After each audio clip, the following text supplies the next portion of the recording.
স্ক্রিনে আপনারা দেখতে পাচ্ছেন 2023 সালে ঢাকা ওয়াসা থেকে একটা নিয়োগের বিজ্ঞপ্তি আসে, যেখানে 9 গ্রেডে সহকারী প্রকৌশলে 26টি শূন্যপদ দেখানো হয়।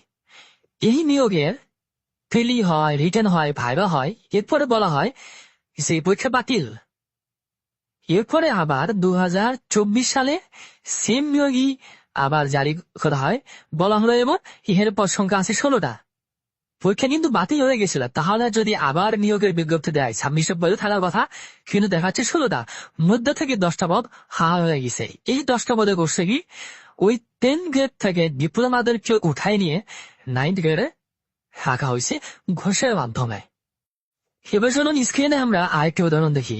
স্ক্রিনে আপনারা দেখতে পাচ্ছেন নারায়ণগঞ্জ সিটি কর্পোরেশনে ওইজিডিতে নিয়োগ। এখানে দুটি নিয়োগ দেওয়া হয়, একটা সিভিলের জন্য আর একটা হচ্ছে ইলেকট্রিক্যালের জন্য।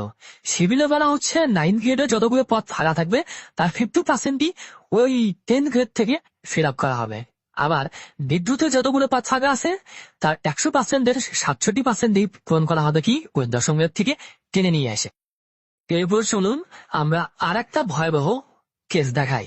এখানে যদি আপনি লক্ষ্য করেন দেখতে পারবেন বলা হয়েছে সিভিল এবং ইলেকট্রিক্যালে 9th গ্রেডে যে নিয়োগ হবে তা শুধুমাত্র পদোন্নতির মাধ্যমেই নেওয়া হবে। যদি পদোন্নতির মাধ্যমে নিয়োগের লোক না পাওয়া যায় তাহলে নাকি নিয়োগ পরীক্ষা হবে।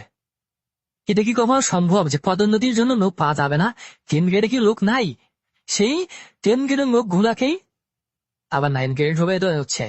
তাহলে আমাকে বলেন, একজন বিএসসি ইঞ্জিনিয়ার সে আসলে এই ইঞ্জিনিয়ারিং সেক্টরে ঢুকবেটা কিভাবে?